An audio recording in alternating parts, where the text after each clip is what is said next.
일부에서는 있다고도 되어 있더라고요. 안녕하세요. 반디닥터 윤인나 김동욱입니다.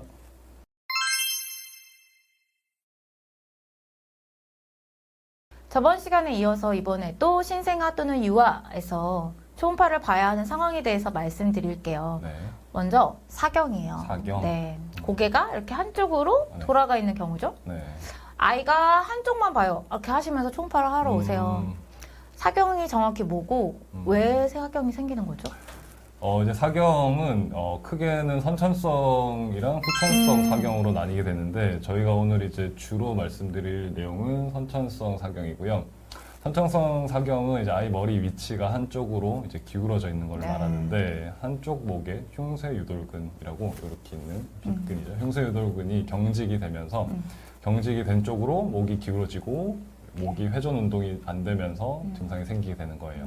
원인은 아직 정확히 밝혀진 건 없는데 가장 흔한 이제 근성사경이죠. 근육 때문에 생기는 사경의 경우에는 분만 시에 이제 흉쇄유돌근이 손상이 돼서 생기는 경우가 가장 많고 엉덩이가 먼저 나오는 이제 두니 분만 과정에서 더 흔해요. 이제 근육이 손상이 되고 손상이 된 근육들이 치유가 되는 과정에서 섬유화가 일어나고 섬유화가 되면서 근육이 짧아지면서 증상이 생기는 것으로 이제 생각을 하고 있고요. 그 외에도 이제 태아의 자궁내 자세 때문에 손상이 되는 그쵸. 경우도 있고 선천적으로 목에 있는 척추뼈 이상이 생겨서 사경이 발생하는 경우도 있습니다. 그럼 사경이 있으면 태어날 때부터 증상이 나타나요? 아니면은 조금 있다가 증상이 중간에 서서히 나타나나요? 이제 심한 경우에는 출생 직후부터 증상이 나타날 수도 있는데 대다수의 경우에는 생후 2, 3주경부터 증상이 나타나기 서서히 시작을 나타나는군요. 하고요. 보통은 머리가 늘 한쪽으로만 기울어 있다든지 네, 한쪽으로만 수유를 하려고 한다든지 네. 이런 증상들이 생길 수가 있고 근성사경 같은 경우는 흉쇄유돌근 내 종괴가 만져지기도 해요. 그리고 치료받지 못하고 사경이 계속 이제 지속이 되는 경우에는 안면 비대칭도 생길 수 있고 아이가 또 한쪽으로만 자기 때문에 머리 모양도 이제 비대칭적으로 바뀔 수가 있고요. 사두증이라고 하죠. 신생아 영유 아이들이 사경으로 초음파를 하러 오면 말씀드린 그 흉쇄유돌근, 목 빗근이라고 하는 근육, 이 근육을 평가를 해요. 네. 좌우로 고개를 돌려서 네. 번갈아 가면서 목 빗근의 두께랑 네. 에코를 보거든요. 에코. 네. 에코는 이제 초음파가 표현하는 색깔이에요. 그래서 에코가 반대쪽과 비교해서 네. 또는 주변 조직이랑 비교해서 네. 더 증가돼 있는지 네. 아니면 더 감소되어 있는지를 볼 수 있어요. 네. 그래서 선천사경에서 우리 아이가 만약에 얼굴이 왼쪽으로 이렇게 돌아가 있고 돌아가 있다면 오른쪽 목빗근을 이제 봐야 되거든요. 그럼 오른쪽 목빗근을 초음파로 봤을 때 이렇게 방추형처럼 종괴가 보이거나 이렇게 뚜렷한 종괴는 없지만 뭔가 왼쪽과 다르게 두꺼워져 있다거나 하면은 경부섬유종증이라고 진단을 할 수 있고요. 네. 사경의 원인을 찾은 거죠. 경부섬유종증으로 네. 진단이 되면 치료는 보통 어떻게 하나요? 이제 선천성 사경 그리고 이제 경부 섬유종증 이런 경우는 빨리 치료할수록 경과가 좋은데요. 짧아진 흉쇄유돌근을 보통 이제 스트레칭을 하는 물리치료를 가장 보편적으로 많이 하고요. 병원에서 이제 물리치료사분한테 이제 치료 방법을 보호자분이 이제 교육을 받은 다음에 집에서 이제 수시로 하루에 3, 4일씩 계속 집에서 치료를 해주시면은 이런 물리치료만으로도 80% 정도의 아기들은 이제 호전이 잘 되고요. 그럼 수술하신 경우도 본 적 있으세요? 이제 돌이 될 때까지 스트레칭 같은 물리치료에 반응이 없거나 네. 이제 사경 진단 자체가 좀 늦어져서 1세 이후에 발견이 되는 경우는 이제 수술적인 치료를 하는 경우도 있는데요. 수술 치료는 이제 흉쇄유돌근 한쪽 끝이나 양쪽 끝을 절단하는 방법으로 하게 됩니다. 치료 중에도 초음파로 추적 관찰을 할 때도 있나요? 네, 물리치료를 하고 있는데도 아이 증상이 전혀 호전이 없다면 이제 초음파로 추적 관찰을 해야겠죠. 다른 문제가 없는지 또 봐야 되니까. 네.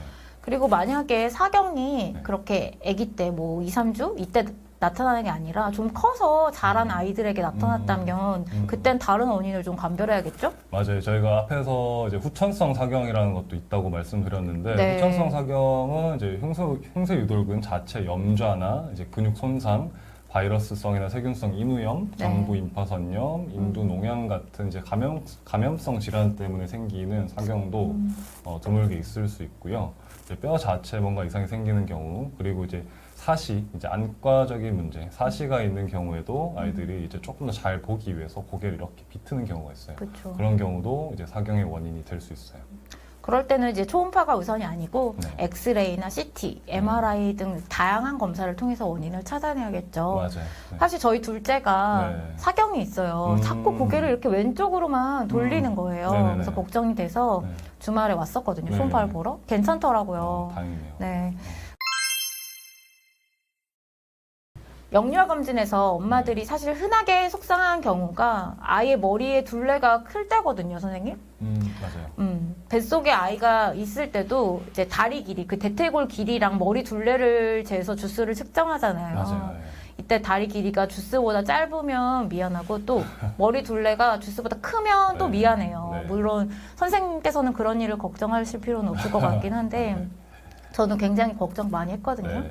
근데 사실 머리 둘레가 크다고 속상한 거 말고 네. 걱정을 해야 하는 상황도 있잖아요. 아, 그렇죠. 네, 어떨 때 머리 둘레 큰 거 걱정을 해야 되나요? 이제 출생 후에 이제 검진을 하잖아요. 네. 검진에서 아이 머리 둘레가 이제 상위 98%일 이상인 98% 100명 중에 이요? 이제 앞에서 2등인 거죠. 네. 앞에서 2등 이상인 경우에는 이제 대두증이라고 하는데 네. 이제 대두증 같은 경우는 이제 아이들이 머리뼈가 있잖아요. 머리뼈는 성인들이랑은 좀 다르게 다 붙어 있진 않고 느슨하게 연결이 돼 있어요. 그래서 이제 뇌 자체가 커지거나 안에 뇌척수액이 양이 많아지면서 뭔가 이제 압박을 받는 상황에서는 두개골도 같이 커질 수 있거든요. 그리고 두개골 뼈 자체가 이제 두꺼워지거나 뇌압이 올라가는 상황에서도 이제 대두증이 생길 수 있어요. 이제 앞에서 말씀드렸던 건 다 이제 질환인 거죠. 뇌 자체가 큰 경우는 이제 거대 뇌증이라고 부르는데 빈도상 가장 흔한 거는 이제 엄마 아빠가 좀 머리가 커서 맞아요. 이제 유전적으로 네. 아이 머리도 좀 큰 경우가 되겠고요. 이런 경우 는 사실 아무 문제도 없는 거고. 그럼 보통 그때 진료를 하실 때 이렇게 네. 엄마 아빠 머리를 보시나요? 그렇죠. 이제 엄마 아빠 머리가 좀 큰지를 그걸 일단 여쭤보고 그게 참고가 그리고 되는군요. 네, 참고를 한 다음에 발달상의 다른 이상이나 우리가 좀 참고해야 될 만한 다른 이상이 없으면은 네. 이제 가족성 이제 대두증입니다. 괜찮을 겁니다라고 네. 말씀을 드리게 돼요. 그 이외에 유전 질환들이 있는데 뭐 결절경화증, 신경섬유증, 뭐 자폐증, 연골 무용성증, 뭐 소토스 증후군 이런 병들이 이제 거대 뇌증을 일으킬 수 있고요.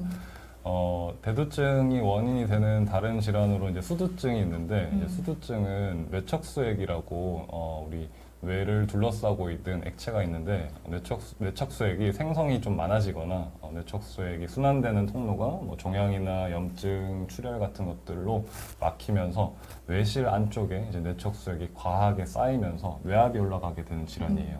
이런 경우도 이제 대두증이 생길 수가 있고요. 이제 가족성 대두증이 빈도상으로는 이제 가장 흔하지만은 이제 드물게는 이제 이런 수두증과 같은 질환과도 연관이 있을 수 있기 때문에 이제 머리가 큰 아이들한테서 병력 청취랑 신체 진찰이 중요한데요. 아이들이 이제 전반적으로 잘 크고 있는지, 발달은 괜찮은지, 그리고 이제 뭐 대사 이상은 없는지, 두통, 구토, 발작, 의식저하 같은 것들이 혹시 있었는지 이런 것들을 꼭 물어봐야 되고요.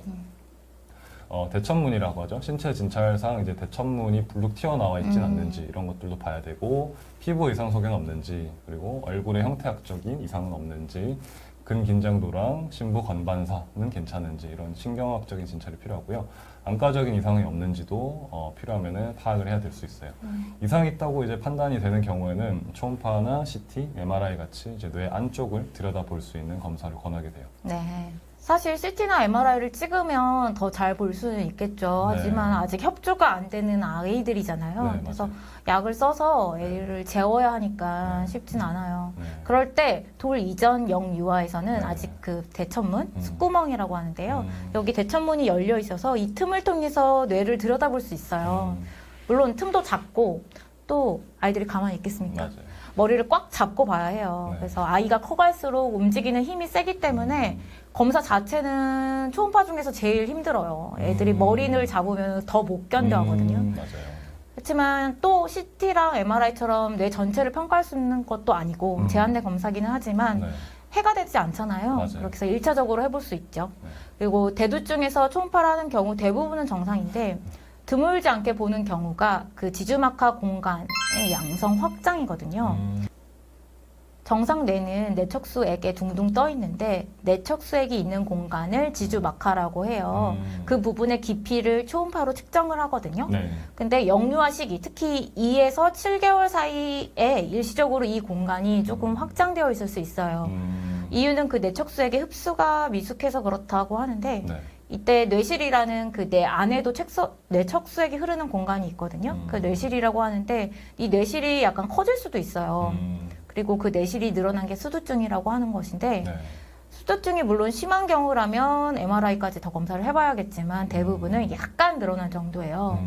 그리고 영유아기에 일시적으로 그럴 수도 있다고 되어 있어요. 네. 하지만 혹시 더 진행하지는 않는지 네. 이 뇌실이 늘어난 게 내가 오히려 위축이 되면서 보이는 소견은 아닌지 감별을 하기 위해서 추적 관찰을 하거나 추가적인 검사를 하기도 해요. 보통은 다른 증상 없이 2돌쯤 되면 다 괜찮아진다고는 되어 있거든요. 근데 네. 일부에서는 정신운동성 지연이 있다고도 되어 있더라고요. 맞아요. 이제 종양 같은 다른 문제가 없이 수두증만 이제 경미하게 있는 경우에는 물론 이제 초음파나 뭐 다른 검사를 통해서 경과 관찰을 해볼 수는 있겠지만은 뇌실 확장이 이제 점점 더 진행이 되거나 아이들이 이제 발달이 좀 지연이 되는 신경학적 이상이 있거나 발달 지연 같은 게 있으면은 MRI를 좀 찍어봐야 되고요. 네. 필요하다면 이제 단락술과 같은 수술적인 치료를 해야 돼요. 왜냐하면은 치료가 늦어지면은 이제 강직성 마비, 이제 보행 장애 같은 후유증이 생길 수 있고 이게 적절한 치료 시기를 놓치게 되면은 후유 장애가 더 심해질 수 있기 때문이에요. 네. 그리고 이렇게 지주막하 공간이 약간 늘어나 있는 경우는 경막하 출혈의 위험이 높다고 되어 있어요. 네. 사실 외상의 병력도 없고 머리를 부딪혀서 온 것도 아닌데 초음파에서 경막하 출혈이 발견되면 긴장을 해야 되잖아요. 맞아요. 일단 출혈 소견이 있으면은 누구나 긴장을 하게 될 것 같고요. 경막하 출혈 소견이 있으면 어떤 경우에는 이제 입원을 바로 시킨 다음에 네. 며칠 간격으로 계속해서 CT를 찍어보면서 더 진행하진 않는지 보는 경우도 있어요. 하지만 이렇게 지주막하 공간이 약간 늘어나 있는 영유아의 경우에는 자발적으로 또는 되게 약한 충격에도 경막하 출혈이 있을 수 있다고 되어 있어요. 하지만 항상 우리는 신체 확대의 가능성을 의심하고 추적 관찰을 해야 하고 임상에도 전달을 하죠. 맞아요. 이제 아동학대가 아닐 수도 있지만은 조금이라도 의심이 된다면은 이런 경막하 출혈이 아동학대 가능성이랑 연관이 있는지 이제 다른 몸에 멍이나 다른 상처가 없는지를 꼭 확인을 해야 되고 보호자분이랑도 꼭 이제 심층적으로 면담을 꼭 해야 된다고 생각합니다. 하지만 그래도 먼저 MRI부터 해봐야 하는 그런 증상이나 상황들이 좀 있나요? 초음파 말고 MRI부터. 이제 뭐 초음파를 보통 먼저 하겠지만 네. 이제 MRI를 꼭 찍어야 된다는 상황은 제 생각엔 보통 이제 신경학적인 이상 소견이 있거나 네. 이제 뇌압 상승의 징후, 이제 네. 심한 구토 같은 뇌압 상승의 징후가 있거나 발달 지연이 있는 아이들은 MRI까지 해보는 게 좋다고 생각을 합니다.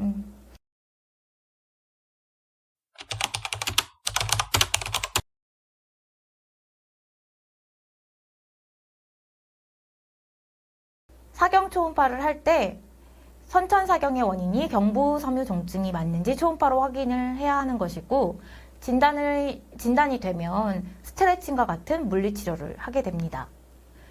대두증 초음파를 할 때는 수두증을 확인하려고 하는 것이고 지주막하 공간의 확장과 내실 확장 여부를 초음파로 확인을 할 수 있어요.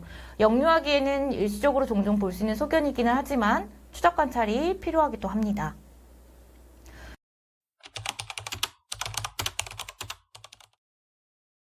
그럼 선천사경으로 초음파를 했을 때 초음파에서 정상이면 더 다른 검사를 안 해봐도 될까요? 저희 아이 같은 경우도 정상이었잖아요, 초음파는. 네. 그런데 왜 그런 거죠? 정상이면 보통 잠깐만.